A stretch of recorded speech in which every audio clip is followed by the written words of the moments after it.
क्या आपने कभी सोचा है, अगर एक छोटा मासूम कुत्ता एक दिन पूरे शहर का सबसे खतरनाक दानव बन जाए तो क्या हो सकता है। यह कहानी है एक लड़की रिया और उसके सबसे प्यारे दोस्त एक कुत्ते शेरू की, जो एक दूसरे के बिना एक पल भी नहीं रह सकते थे। लेकिन एक गलत फैसले की वजह से एक दिन वही प्यारा कुत्ता बन जाता है भयानक बदले की आग। तो चलिए शुरू करते हैं आज की वीडियो। कहानी शुरू होती है रिया नाम की एक लड़की से, जो बचपन से ही कुत्तों को बहुत प्यार करती थी। उसका एक पालतू कुत्ता था जिसका नाम था शेरू। उनकी दोस्ती ऐसी थी जैसे वे एक दूसरे की परछाई हों।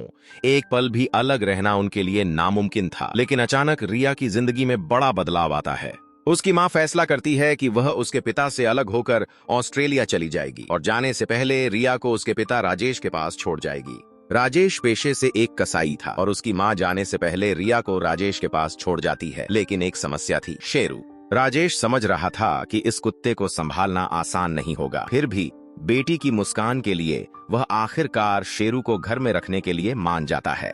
लेकिन घर पहुंचते ही नई समस्या शुरू हो जाती है। मकान मालकिन साफ कह देती है, इस घर में कोई कुत्ता नहीं रखा जा सकता। राजेश स्थिति संभालते हुए कहता है कि कुछ दिनों में वह कोई और इंतजाम कर देगा। उसी रात देखा जाता है कि रिया अपने खाने में से भी शेरू को हिस्सा दे रही है। यह देखकर राजेश थोड़ा परेशान हो जाता है, क्योंकि उसे लगने लगता है कि रिया उसे नहीं बल्कि कुत्ते को ज्यादा महत्व दे रही है। रात को सोते समय राजेश एक सख्त फैसला लेता है। वह शेरू को बाथरूम में बंद कर देता है ताकि रिया उसे लेकर बिस्तर पर न सोए। लेकिन अकेले रह न पाने की वजह से शेरू जोर जोर से भौंकने लगता है। इससे रिया की नींद खुल जाती है।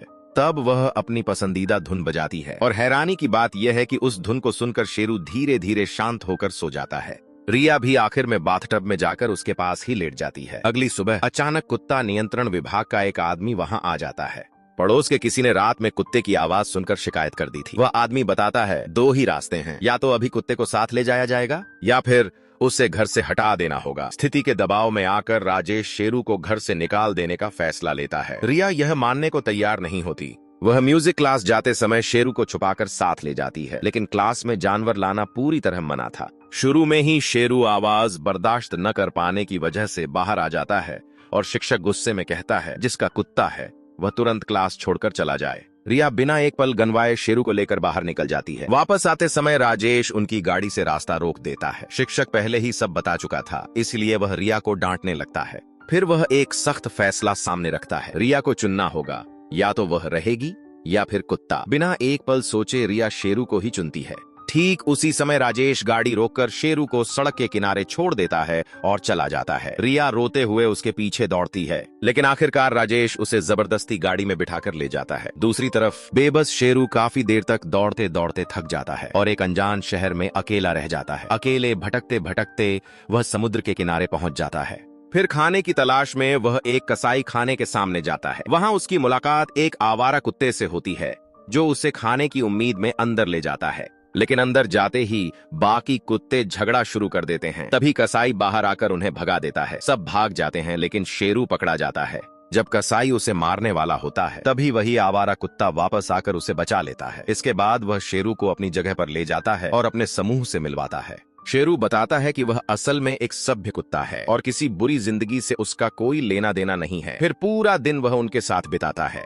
लेकिन अगले ही दिन फिर मुसीबत आ जाती है। कुत्ते पकड़ने वाली टीम आकर सबको पकड़ लेती है और पिंजरों में बंद कर देती है। लेकिन शेरू और उसका नया दोस्त समझदारी से वहां से भागने में कामयाब हो जाते हैं। उनके पीछे पुलिस दौड़ पड़ती है और उसी भाग दौड़ के बीच वे एक अजनबी आदमी के सामने पड़ जाते हैं, जो शेरू को अपने पास रख लेता है। दूसरी तरफ रिया अपनी गलती समझकर म्यूजिक टीचर से माफी मांगती है। फिर वह उसी जगह वापस जाती है जहां शेरू को छोड़ा गया था और पूरे दिन उसे ढूंढती रहती है। लेकिन कोई सुराग न मिलने पर वह शेरू की तस्वीर छपवाकर पूरे शहर में लगा देती है। इधर जिसने शेरू को पकड़ा था वह उसे एक बड़े कुत्ता व्यापारी को बेच देता है। और यहीं से शुरू होता है एक और भी खतरनाक अध्याय, क्योंकि एक आदमी शेरू को सिर्फ एक ही वजह से खरीदता है, उसे कुत्तों की लड़ाई में इस्तेमाल करने के लिए। शेरू को बेहोश करके वे लोग उसे अपने घर ले जाते हैं।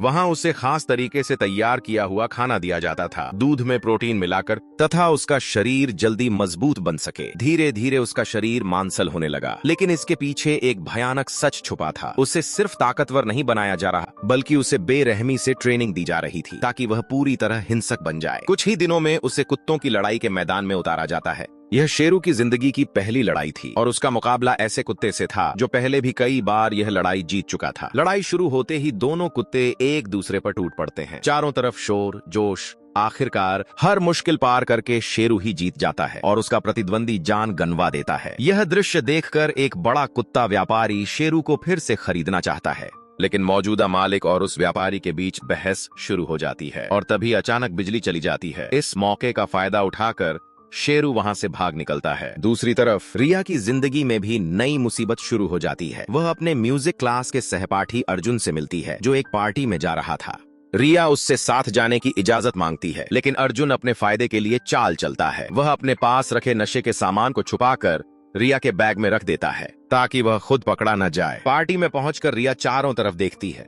सब लोग शराब में डूबे हुए हैं, शोर शराबा हो रहा है और वह एक कोने में बैठकर सब देख रही थी। आखिर में थककर वह वहीं सो जाती है। अगले दिन पुलिस आकर उसे गिरफ्तार कर लेती है क्योंकि उसके पास से नशे का सामान मिलता है, लेकिन बाद में जांच में साबित होता है कि उसने कुछ भी नहीं लिया था, यह सिर्फ उसके पास रखा गया था।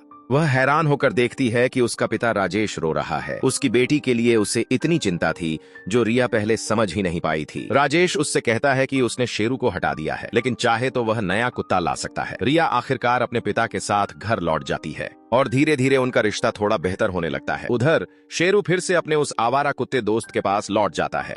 उसका दोस्त उसके चेहरे पर लगी चोट देखकर चिंतित हो जाता है क्योंकि लड़ाई के दौरान वह बुरी तरह घायल हुआ था, लेकिन शांति ज्यादा देर नहीं टिकती। अचानक कुत्ते पकड़ने वाली टीम फिर आ जाती है और सबको पकड़कर ले जाती है। एक डॉक्टर शेरू के घावों का इलाज करता है, लेकिन फिर उसे दूसरे कुत्तों के साथ पिंजरे में बंद कर दिया जाता है। खाना दिया जाता है, लेकिन शेरू उसे खाना नहीं चाहता। अगले दिन कुछ लोग कुत्तों को खरीदने आते हैं, लेकिन शेरू तब तक इतना गुस्से और दर्द से भरा होता है कि वह बहुत आक्रामक व्यवहार करने लगता है।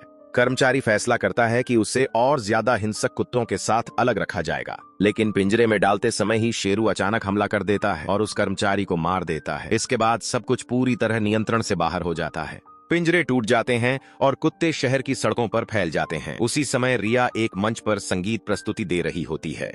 अचानक इतने सारे कुत्तों को एक साथ देखकर हर कोई डर जाता है, लेकिन रिया को लगता है शेरू यहीं कहीं है। वह उसे ढूंढने निकल पड़ती है। खाली सड़क पर चलते चलते अचानक कुत्तों का एक झुंड उसका पीछा करता है। वह साइकिल से गिर जाती है, लेकिन हैरानी की बात यह है कि कुत्ते उसे कुछ नहीं करते और आगे बढ़ जाते हैं क्योंकि उनका निशाना कोई और था।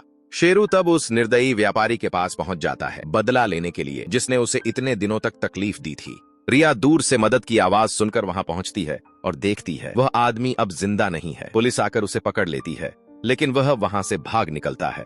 इसके बाद वह कसाई खाने जाता है और वहां जाकर देखता है कि वह कसाई भी मर चुका है। सब कुछ देखकर रिया समझ जाती है शेरू एक एक करके उन सभी से बदला ले रहा है जिनके साथ उसने बुरा किया था। अचानक उसे याद आता है उसका पिता भी इस सूची में हो सकता है। वह तुरंत राजेश को फोन करके चेतावनी देती है और घर की तरफ निकल पड़ती है। उधर पुलिस शहर में अभियान चलाकर कई कुत्तों को मारना शुरू कर देती है। आखिरकार निशाना बनता है राजेश। शेरू अपने पूरे झुंड के साथ राजेश के घर के सामने पहुंच जाता है। वहां वह रिया को देखता है, लेकिन पहले उसे पहचान नहीं पाता। वह हमला करने के लिए तैयार हो जाता है। तभी रिया जल्दी से अपनी बांसुरी निकालती है और वही जानी पहचानी धुन बजाने लगती है जो शेरू की सबसे पसंदीदा थी। जैसे ही वह धुन सुनाई देती है, शेरू की आंखों में बदलाव आने लगता है। वह धीरे धीरे शांत हो जाता है। रिया बजाती रहती है और हैरानी की बात यह है कि बाकी सभी कुत्ते भी अपने नेता की तरह शांत होकर जमीन पर बैठ जाते हैं। यह देखकर राजेश पूरी तरह हैरान रह जाता है और इसी तरह कहानी खत्म होती है, जहां यह साबित हो जाता है कि प्यार और यादों की ताकत कितनी बड़ी होती है।